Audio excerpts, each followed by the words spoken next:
Good evening, everybody. Hell's Unicorn here once again, and this is actually partially a video correction, I guess you could call it here.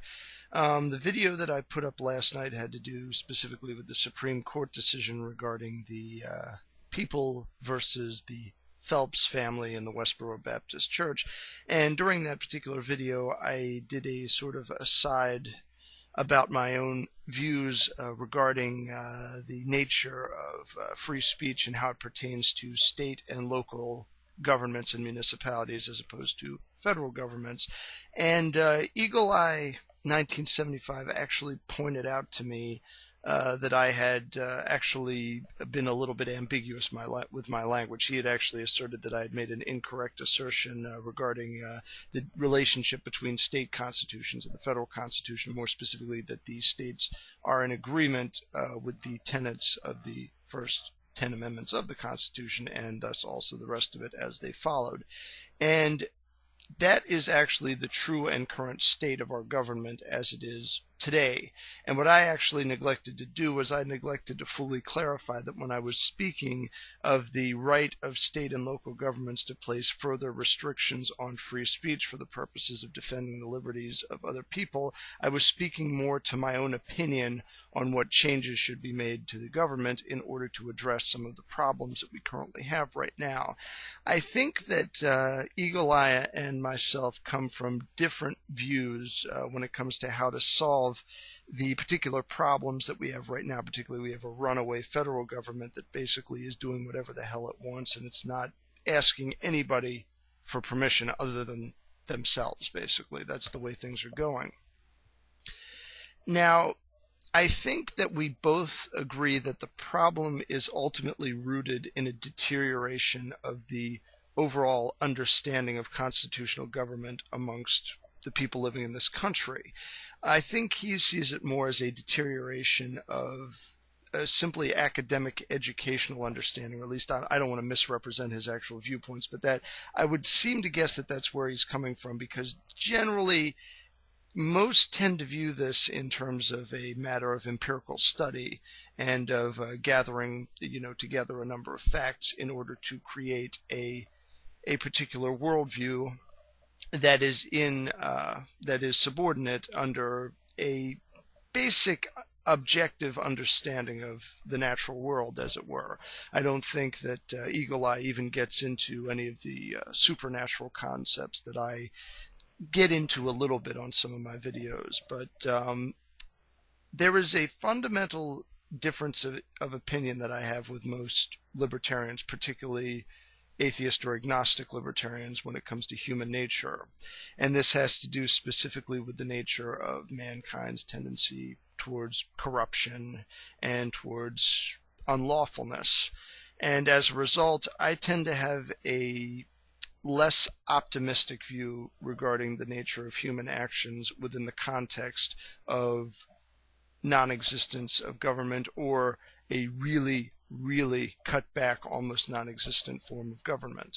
This puts me at odds with basically every anarcho-capitalist out there, and Eagle Eye is not an anarcho-capitalist, but I think fundamentally speaking there is a difference of opinion. I think Eagle Eye comes from the Thomas Jefferson view regarding liberty, and I'm more of the Patrick Henry school, in which I do believe that the states can establish a statewide church if they so choose to, or they can delegate that authority to smaller communities and municipalities within the individual states to establish this. Like for instance, here in Pennsylvania, we probably have upwards of 35 different established churches, and that's not counting the non-Christian sects, as it were.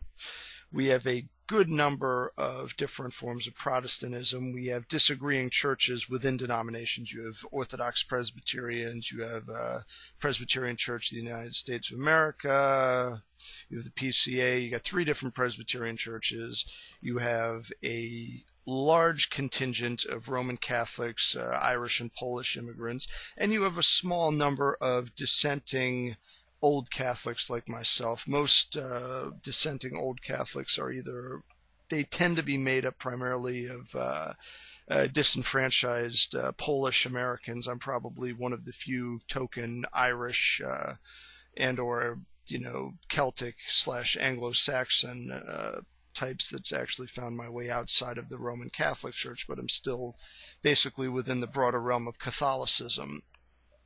And you have Lutheran contingents, and you have Orthodox communities, Greek and Russian Orthodox communities, particularly in the cities, and so forth. And so with that, you obviously couldn't establish a state church without ultimately having to completely reorganize the state.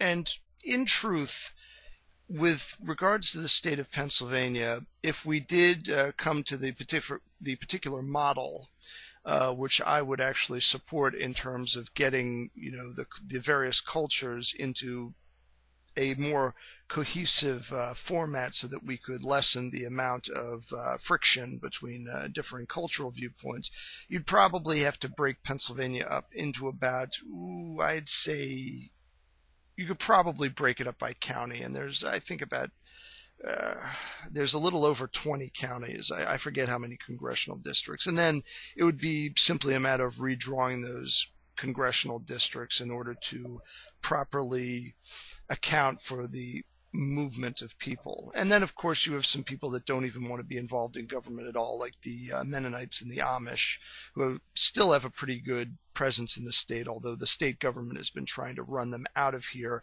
at the behest of a few very ambitious land developers so they can grab all their farmland. But that'll be a subject for another video some point down the road. But the fundamental point that I wanted to make was basically this. I do very strongly support the libertarian concept of voluntary consent in basically all things. I believe in liberty of conscience, and I do believe in liberty of expression. And now basically at this point I would just like to say that I'm getting off specifically the subject of the topic with regards to Eagle Eye. I just wanted to clarify, since he pointed this out, that I had not made the best due diligence to clarify what I had stated earlier regarding the so-called authorities of state and local governments with regards to speech. But this brings into question a more basic and fundamental subject that I also wanted to address, but I didn't address in my previous video because I was afraid I was going to go too long. And it's this. Amongst many libertarians and amongst many anarchists, there's this viewpoint that certain rights have to be infinite in scope. In other words, the right to liberty means the liberty to just basically do whatever. And they would argue as long as it doesn't interfere with the liberty of another person. But there's very, very little going into exactly what would constitute violating the liberty of another person. I mean, we have the concept of, you can't defraud somebody, you can't actually lie to somebody and extort property from them based on a lie, so to speak. You cannot incite violence with speech is another one that I think that they often address. But in terms of political and ideological expression, it's pretty much anything goes. And I'm actually going to frame my argument right here by taking into account the objections that atheists tend to have about religious people and the way they tend to be anti-libertarian. Does liberty include within it, the right to liberty I'm talking about here, does it include in it the liberty to destroy liberty? And let me give you an example of how this is possible. Many anti-statists have argued that, for instance, everybody should have the freedom to relocate to wherever they want to, whenever they want to. The concept of private property ownership unto itself is something that supposedly exists, but there's no actual body or entity that is officially called on in order to protect it. Let's say you have a community of about 1,000 people, and you've formed a stateless society where everybody basically works together in an economic standpoint, from an economics perspective. Everybody's, for the most part, getting along fine, and they basically do sort of a direct democratic thing on various issues. Basically, they'll just have a straight up or down vote. And it's basically a majority rule format. Let's say 2,000 Muslims move in and basically join up with this community, because after all, we're not really excluding everybody. That would be initiating force, and that would be immoral. And then they started voting, and they decided to vote this community a nice little bit of Sharia law, and immediately decided to tell everybody else in the community that they had to convert to Islam or get their heads lopped off. Just basically asking all of you here, is that where liberty stops? Can liberty actually stop there? Can we actually state right up front that there are certain things that cannot be done, even though they may appear to be protected rights, in order to preserve liberty for those already living in a particular area? And the answer to this is yes, if you have a state. If you don't have a state, there's no way to actually do this. Or more simply put, is there anything immoral for a so-called peaceful, anarchistic, atheistic society being massacred by an army of Muslims? What is the objective standard to say that what they've done is wrong? How could you even argue it against it? You'd already be dead.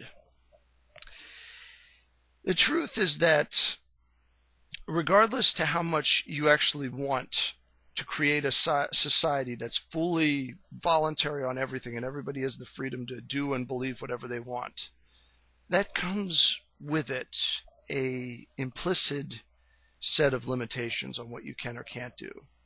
Because if you do not have a specific set of cultural standards, eventually you're going to end up in chaos. And this is pretty much how most of the great civilizations of the past have collapsed. They've lost, in some form or another, the basic tenets of their culture. They spread themselves too thin, and they collapsed from within. So, in keeping with all of this, I just wanted to bring up another little thing real quick. This is actually turning into a series of very loosely related topics here. I took note of the fact that Eagle Eye was actually unsubscribing from a lot of people that he had been subscribed to earlier, because he was finding that a lot of the people that he had associated with in the past were not logical thinkers when it came to politics. I have actually started to take a similar route. I used to be subscribed to a lot of anarcho-capitalist channels here on YouTube, and over the course of the past couple of days, I have been dropping them like flies. I think the only actual official anti-statist channel that I'm going to keep in my subscription list is Fringe Elements. And the reason for that is because even though I have disagreements with him, he presents his arguments in a cohesive manner. He's not into the whole ponage thing, and even when he's wrong, he backs up what he says with actual arguments instead of simply giving me the usual line of crap, how I'm not really a libertarian because I believe in God or some other crap. And one of the people that I actually unsubscribed to was Michael Shanklin, actually. Mike Shanklin, I think, is the actual name of his channel. I saw a video of his where he basically stated that because people believe in Santa Claus, they're a bunch of supporters of totalitarian statism. It was, when I see stuff like that, it's like the equivalent of hearing somebody like, for instance, the Amazing Atheist just go on and on and on saying, logic this, reason that, facts this, science that, and then two seconds later they'll say, by the way, 2 + 2 = 5. It's a blanket assertion. It's never backed up with anything. And I know it to be false because of all of the people that I have spoken with who are basically card-carrying members of the Libertarian Party, which Mike Shanklin also claims to be, who are also Christians, and some of whom actually teach their kids about Santa Claus. I'm not really actually particularly big on the whole concept of Santa Claus. I mean, I do celebrate the feast day for St. Nicholas because I think he is a very important saint. But for me, Christmas consists of, a bunch of nice decorations and nothing really much ever in particular. I view it as more of a, sort of a cultural custom than an actual theistic thing. I mean, I don't put any primacy for Christmas or Easter over the most important day, which is taught of in the Bible, which is the Lord's Day, Sunday, according to the New Testament. Old Testament, it's Saturday, and I can answer questions from anybody who's asking as to why the Lord's Day, according to Christianity, is Sunday rather than the Sabbath day, which was Saturday. But, I mean, Ron Paul is a perfect example of just how wrong Mike Shanklin is about this. Ron Paul, the whole Paul family, has a very rich libertarian tradition to them. Wayne Paul is a Lutheran minister. Ron Paul is a very committed Baptist. I think he's an independent Baptist, I'm not sure. And, I mean, me, myself, I'm pretty old school when it comes to Christianity also, but you don't see me going around saying that the state has to do this to this person or that to that person or blah, blah, blah, blah, blah. It's complete and utter nonsense. And I can disprove it just by presenting myself as an example. The entire time I have been on YouTube, I have done 3 things with regards to politics. I have argued for libertarian perspectives on political issues, often citing Lou Rockwell as a source, which most anti-statists on YouTube here just eat up like it's Thanksgiving turkey. I've been basically stumping and creating video blogs for Ron Paul, and other than that, I've got links to numbers of different libertarian channels, like Jan Helfred and even the Libertarian Party right on my channel. I don't know how much more pro-voluntarism, pro-peace, and pro-libertarian I have to get for these closed-minded idiots to just finally get it into their heads that a person's theological beliefs do not necessarily dictate their party affiliation or necessarily their ideology. It does play into it to a point. I mean, obviously, I've been on the record several times saying that I do not support abortion in basically 99.5% of cases. And even the other 0.5% when you're dealing with an actual real medical necessity, I don't look upon that as a cavalier way to get around the fact that human life, in my view, is sacred. Just like the right of all persons to enjoy their own liberty and their own property is sacred. I view all of that as sacred. Heck, the fact that I use the word sacred probably makes me some sort of backwards neocon to them. Anyhow, this was basically this just turned into a directionless rant, and I know this is a little out of character for me, but suffice to say, I think I'm going to be becoming a little bit more parochial in my outlook on political discourse. And to an extent, I think that people like Dr. Dissent, Eagle Eye 1975, and a few others have probably sort of given me that little bit of a helpful nudge over the edge to just sort of help me see a lot of this nonsense for what it really is. I mean, I'm still tuning into Fringe Elements because I do really enjoy his videos, and I think he offers interesting perspectives on different things. And obviously I'm still down with Spock Talk and individual anatomy, or autonomy, excuse me, I don't know why I said anatomy. Those are 2 guys that, always have interesting perspectives on stuff. So anyway, feel free to give me your thoughts on this, and if I've got any anarcho-capitalists still subscribe to me after I just made the confession that I made, feel free to just let me know what you think. Is it, is it possible to have a society where liberty is maximized, where people also enjoy the liberty to potentially destroy liberty? And I look forward to whatever responses anybody has on this. With prudence to myself and benevolence to all of you, good evening.